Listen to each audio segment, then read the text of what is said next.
ஜெய் ஸ்ரீராம். சுந்தரகாண்டம் 42வது சர்க்கம். அப்போ பறவைகளின் கூக்குரலாலும் மரங்களால் முறிந்து விடும் ஒளியாலும் இலங்கை மக்கள் எல்லாருமே ரொம்ப பயத்தால் பதறி போயிருந்தாங்களாம். பயத்தால் நடுங்கிய அந்த விலங்குகளும் பறவைகளும் கூச்சல் போட்டுக்கொண்டு 4 பக்கங்களிலும் சிதறி ஓடினதான். இந்த அரக்கர்களும் பல கொடிய நிமித்தங்களும் தோன்றியதான். அந்த சமயத்தில் தூக்கத்தில் இருந்த சில அரக்கிகள் எந்திரிச்ச உடனே கோரமான முகத்தை உடையவர்களான அரக்கிகள் இந்த அழிக்கப்பட்ட அந்த வனத்தையும் வீர ஹனுமானையும் பார்க்குறாங்க.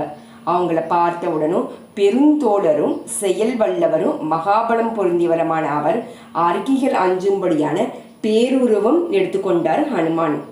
இந்த மலை போல பேருடல் கொண்ட ரொம்பவும் பலத்தோடு விளங்கும் வானரை பார்த்த ராட்சசிகள் ஜானையே கேட்குறாங்க, யார் இவன், எங்கிருந்த எந்த இடத்துல இருந்து என்ன காரணத்துக்காக இங்கே வந்திருக்கான், நீ எப்படி இவன்கிட்ட பேசின என்பதை சொல்.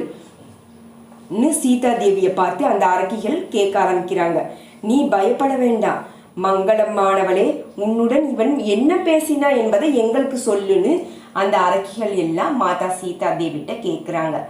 அப்போ பதிவிரத்தையான சீதை தம் விருப்பப்படி உருவம் இருக்கக்கூடிய அரக்கர்களின் வினை நுட்பங்களை எனக்கு எப்படி தெரியும், இறுதி யாரு என்னதான் செய்ய போறா என்பதை உங்களுக்கு தான் தெரியும். பாம்பின் காலில் பாம்பு அறியும் என்பதில் சந்தேகம் இல்லை. நான் இவனை கண்டு பயந்து கொண்டிருக்கேன். இவரை எனக்கு தெரியாதுன்னு, இது யாரோ இங்கே வந்திருக்கும் இவரை இஷ்டம் போல உருவம் எடுக்கவல்ல ராட்சசனாகவே நான் நினைக்கிறேன்னு மாதா சீதா தேவி சொல்கிறாங்க அந்த எல்லா ராட்சசிகள்கிட்டையும். சீத்தையின் சொற்களை கேட்டு அரக்கிகள் 4 பக்கங்கள்ல ஓடுறாங்க. சில ஸ்தம்பித்து நின்றாங்களாம். ரொம்ப பயத்தால் நின்ற ஒரே இடத்துல நிற்கிறாங்க. சிலர் ராவணனிடம் சொல்வதற்காக போறாங்க. விகார முகமுடைய ராட்சசிகள் ராவணனிடம் போய் பயங்கரமான உருவம் படைத்த வானரத்தை பற்றி சொல்ல ஆரம்பிக்கிறாங்க.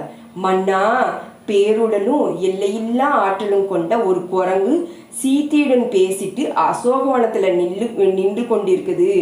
மான் விழியாளான ஜனககுமாரி நாங்கள் பல வழிகளில் கேட்டும் அந்த வானரம் பற்றி எதுவுமே சொல்ல மறுக்கிறா. இந்திரனுடைய தூதனாக இருக்கலாம், இல்லை குபேரனுடைய தூதனாக இருக்கலாம். சீத்தையை தேடி கண்டுபிடிக்கும் நோக்கத்துடன் ராவணனால் அனுப்பப்பட்டவனாக கூட இருக்கலாம். அந்த அரக்கிகள் ராவணன்கிட்ட போய் சொல்லிட்டே இருக்காங்க. தங்கள் மனசுக்குள்ள உகந்ததும் பல வகையான விலங்கு கூட்டங்கள் நிறைந்ததுமான அந்த புற தோட்டம் அற்புதம் தோற்ற கொண்ட அவனால சின்ன பின்னமாக ஆக்கிருச்சு. அவனால துவம்சம் செய்யப்படாத இடமே அங்கு இல்லை. ஜனகுமாரியான சீத்தை இருக்கும் பகுதி மட்டும் அவனால அழிக்கப்படலை. அப்படி அழிக்காம விட்டுவதற்கு காரணம் சீத்தையை காப்பாற்றுவதற்கா, இல்ல களைத்து போய்விட்டாரா தெரியல. அவனுக்கு என்ன களைப்பா ஏற்படும்? அந்த சீத்தை தான் அவனால் காப்பாற்றப்பட்டிருக்கிறாள்.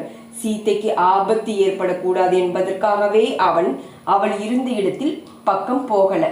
கவின்மிகு துளிர்களும் மலர்களும் நிறைந்த அந்த பழமையான சிம்மாசபா மரம் இருக்குதே, அதன் அடியில சீதா உட்கார்ந்திருக்கிறாளே, அதுவும் அவனால் காப்பாற்றப்பட்டிருக்கு. அந்த மரத்தை ஆஞ்சநேயர் அழிக்கல. இந்த பயங்கரமான தோற்றமுடைய வானரத்திற்கு கொடுமையான தண்டனை கொடுக்க உத்தரவிடணும். சீத்தையோடு பேசியிருக்கிறான், காட்டையும் அழித்திருக்கான். இவ்வளவு அக்கிரமங்களை செய்திருப்பவனுக்கு கடுமையான தண்டனை கொடுக்க வேண்டாமா? அரக்கர் நாயகரே, தங்கள் மனசால விரும்பிய சீத்தையுடன் உயிரை விட்டு விட துணிந்தவன் அல்லாத வேறு எவன்தான் உரையாட? சீத்தையுடன் தனிமையில் பேசிய அவன் இன்னும் உயிரிட இருக்கலாமான்ட்டு அந்த அரக்கிகள் எல்லாமே போய் ராவணன்ட்ட சொல்றாங்க. அரக்கியர்களின் சொல்லை கேட்க அரக்கர் தலைவனான ராவணன் ரொம்ப கோபத்தால கண்கள் சுழல கொழுந்து விட்டெறியும் நெருப்பில் நெய் வார்த்தால் போல கனன்றான். எரிந்து கொண்டிருக்கும் 2 விளக்குகள்ல இருந்து எண்ணெய் துளிகள் சுடராய் விழுவதைப் போல சினத்தால கொதித்து கொண்டிருந்த அவனுடைய 2 கண்களிலும் நீர் துளிகள் விழுந்ததாம். தனக்கு நிகரான சூரர்களான கிங்கரர்கள் என்னும் பெயருடைய ராட்சசர்களை ஹனுமானை அடக்குவதற்காக பராக்கிரமசாலியான அவன் ஆணையிட்டு அனுப்பி வச்சான். கிங்கர்கள் என்ற பெயர் பெற்ற அவர்களில் மிகவும் ஆற்றலுடைய 80,000 பேர் மறைத்து வைத்த ஆயுதங்கள், உலக்கைகள் ஆகியவற்றை கைகளில் தாங்கி அரச மாளிகையிலிருந்து புறப்பட்டு போனாங்களாம். அங்க பெருவயிர் படுத்தவங்க, பெரிய பற்களை கொண்டவங்க, பயங்கரமான தோற்றமுடையவங்க அவங்க எல்லாருமே. அந்த பெரும் பலசாலிகள் எல்லாரும் போரில் வெறி கொண்டவங்க, ஹனுமானை பிடிப்பதிலேயே கருத்துடையவங்க.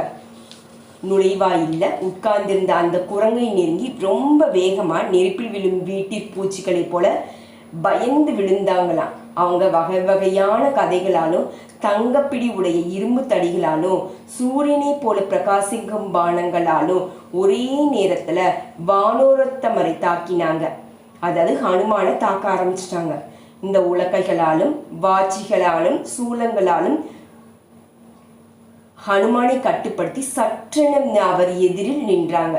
தேஜஸ்வியும் வெற்றி செல்வையும் உடையவரும் மலை போன்றவருமான ஆஞ்சநேயர் தன் வாளை பூமியில் அடித்து பெருங்குரல் எழுப்பினாங்களாம்.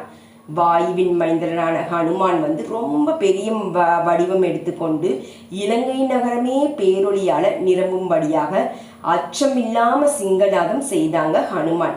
அந்த பெரும் சப்தமா அவ்வளோ சத்தம் கேட்டதான். ரொம்பவும் எதிரொலியை எழுப்பியதால ஆகாயத்துல பறந்து கொண்டிருந்த பறவைகள் தன்னுடைய நிலை குழந்து கீழே விழுந்ததான். அவ்வளோ சவுண்ட், பயங்கரவேன அந்த சவுண்டு கேட்டதா சப்தம். அங்க உரத்த குரல்ல இப்படி முழங்க ஆரம்பிக்கிறாங்க. பலசாலியான ஸ்ரீராமனுக்கு வெற்றி, மகாபலசாலியான லக்ஷ்மணனுக்கு வெற்றி, ஸ்ரீ ரகுநாதனால பாதுகாக்கப்படும் சுக்ரீவ மன்னனுக்கு வெற்றி, நல்லதே செய்பவரும் கோசல நாட்டு மன்னருமான ஸ்ரீராம பிரபுவின் அடிமை நான், மாருதியின் எதிரிகள் படைகளை அளிக்கும் ஆற்றல் உடையவங்க, 1000 ராவணர்களாலும் யுத்தத்துல என் பலத்திற்கு ஈடு கொடுக்க முடியாதுன்னு ஹனுமான் எல்லா அரக்கிகள்டையும் ராட்சசர்கள்டையும் சொல்ல ஆரம்பிக்கிறாங்க. இந்த பாறைகளை எரிந்தும் ஆயிரக்கணக்கில் மரங்களை வீசியும் லங்காபுரியை கதிகலங்க செய்து சீதா பிராட்டியை வணங்கி எல்லா ராட்சசர்களும் பார்த்து கொண்டிருக்கும் போதே வந்த காரியம் கைகூடியவனாக செல்ல போறான். அவருடைய பெரும் சப்தத்தால அவர்கள் மிகவும் அச்சமடைந்தாங்களாம். மாலை கால மேகத்தை போல உன்னதமாக நிற்கும் ஹனுமான பார்க்குறாங்க. அரசனின் ஆணையை நிறைவேற்றுவதற்கு துணிச்சலுடன் உறுதி கொண்ட அரக்கர்கள் பலவிதமான பயங்கர ஆயுதங்களுடன் ஆயிரக்கணக்கங்களை அவங்க மேல பாய்ந்தாங்களாம். எல்லா பக்கங்களிலும் சூரர்களான அரக்கர்களால சூழப்பட்ட மிகவும் பலசாலியான அவங்க வாயிற்படியில சாத்தி வைக்கப்பட்டிருந்த ரொம்ப பெரிய ஒரு இரும்பு உலக்கையை எடுத்துக்கொண்டாங்களாம். அங்க அந்த உலக்கையை கொண்டு அரக்கர்களை கொல்ல ஆரம்பிக்கிறாங்க. கருடன் ஒளி வீசும் சர்ப்பத்தை கல்வி கொண்டு செல்வத்தை போல வீரரான ஆஞ்சநேயர் கையில உலக்கையுடன் ஆகாயத்துல சஞ்சரிக்கிறாங்களாம். மாருதி மைந்தர் கிங்கர்களான வீர ராட்சசர்களை கொண்டு மேலும் யுத்தத்தை எதிர்பார்த்து வாசற்படியாக நிற்கிறாங்களாம். அங்கிருந்த ராட்சசர்களின் உயிர் பிழைத்திருந்த சிலர் ஓடி போய் எல்லா கிங்கர்களையும் கொல்லப்பட்டு விட்டாங்கன்னு ராவணனிடம் தெரிவிக்கிறாங்க. பலம் மிகுந்த அரக்கர் படை கிங்கரர் படை அழிக்கப்பட்டு விட்டது என்பதை கேட்ட மன்னன் கோபத்தால ரொம்ப கண்களை உருட்டிட்டு ராவணன் பராக்கிரமத்துல ஈடு இணை இல்லாதவரும் யுத்தத்துல வெல்வதற்கு அறிவுனான பிரகஸ்த குமாரனான ஜம்புமாலிய அசோகவனத்திற்கு அனுப்பி வைக்கிறாங்க. ராவணன் ஸ்ரீமத் வால்மீகி ராமாயணம் சுந்தரகாண்டத்துல 42வது சர்க்கம் முடிவடைந்தது. ஜெய் சீதாராம்.